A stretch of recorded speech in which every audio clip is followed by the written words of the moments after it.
में बजट सत्र में अमित शाह ने गृह मंत्रालय के कामकाज पर हुई चर्चा का जवाब दिया। इस दौरान अमित शाह ने कहा कि प्रधानमंत्री मोदी ने राष्ट्रीय सुरक्षा को सुनिश्चित किया है और पीएम मोदी आतंकवाद के खिलाफ जीरो टॉलरेंस की नीति अपनाए हुए हैं। इस दौरान गृह मंत्री अमित शाह ने उड़ी और पुलवामा हमले का जिक्र करते हुए कहा कि हमले का बदला 10 दिन में लिया गया और हमने भारत को इजराइल, अमेरिका वाली लिस्ट में ला दिया है। इस दौरान अमित शाह ने नेता प्रतिपक्ष राहुल गांधी पर भी तंज कसा।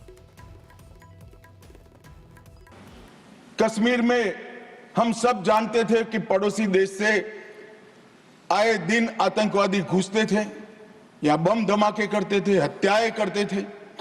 एक भी त्योहार ऐसा नहीं होता था जो चिंता के बगैर जाता था।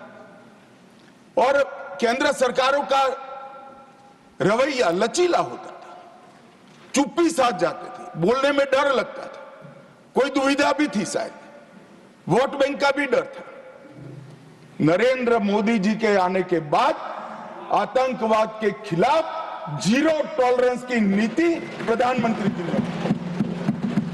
दो प्रधान, दो विधान, दो निशान नहीं होंगे। कैसे हो सकता है? देश में एक ही प्रधानमंत्री हो सकता है, देश का एक ही संविधान हो सकता है और देश का झंडा भी एक हो सकता है। कैसे एक देश में दो विधान, दो प्रधान, दो निशान हो सकते? मगर चलाए गए, सालों तक चलाए गए और 5 और 6 अगस्त 2019 को इस देश में एक विधान, एक प्रधान और एक निशान का नया दौर, और वहीं से शुरू हुआ कश्मीर को हमेशा के लिए भारत के साथ एकरूप करने की प्रक्रिया। 2010 से 14 में हर साल एवरेज ऑर्गेनाइज्ड स्टोन पेल्टिंग, पथराव 2654 के एवरेज से हुए। 24 में एक भी करने की किसी की हिम्मत नहीं। ऑर्गेनाइज हड़ताल 132 हुई, आज किसी की हिम्मत नहीं है, एक भी हड़ताल नहीं होती। स्टोन पेल्टिंग में नागरिकों की मृत्यु 112 और जख्मी 6000 हुए थे। अब स्टोन पेल्टिंग ही नहीं है तो मृत्यु या जख्मी होने का सवाल ही नहीं। मोदी जी के आने के बाद उरी और पुलवामा में हमला हुआ।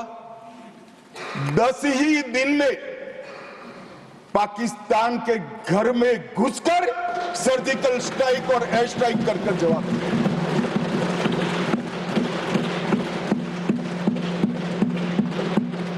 पूरे दुनिया में 2 ही देश ऐसे थे जो अपनी सीमा और सेना की सुरक्षा के लिए हमेशा सम्मान के साथ तत्पर रहते थे, इजराइल और अमेरिका। वो 2 देशों की सूची में मेरे महान भारत का नाम जोड़ने का काम नरेंद्र मोदी, और वहीं से शुरू हुई आतंकवाद के खिलाफ जीरो टॉलरेंस की नीति। एक जमाने में दिल्ली से गए हुए आका सिर्फ सर्टिफिकेट विजेता का लेकर जाते थे, जनता घरों में दरी की दरी बैठ जाते। आज 98% लोग वोट डालते हैं और एक भी बूथ के रैगिंग की फरियाद भी नहीं होती है, गोली भी नहीं चलती है, धमाका भी नहीं। कश्मीर के अंदर लोकतंत्र की नींव पहली बार डालने का काम किया तो इतिहास में सम्मान हमारे प्रधानमंत्री श्री नरेंद्र मोदी। पैदल यात्रा निकाली, कश्मीर तक गए, अपने कार्यकर्ताओं के साथ बर्फ की होली भी खेले और कहे कि मुझे दूर से आतंकवादी दिखाई पड़ा था। अरे भाई, नजर में ही आतंकवादी है तो आपको सपने में भी आएगा और कश्मीर में भी दिखाएगा। हम तो दिखाई देते ही सीधा 2 आंखों के बीच में गोली मारते हैं, मगर 2 आंखों। हमारी सरकार ना आतंकवाद को सह सकती है, ना आतंकवादियों को सह सकती। कोई जगह नहीं है देश में अब देश के नागरिकों के साथ खून की होली खेलने वाली।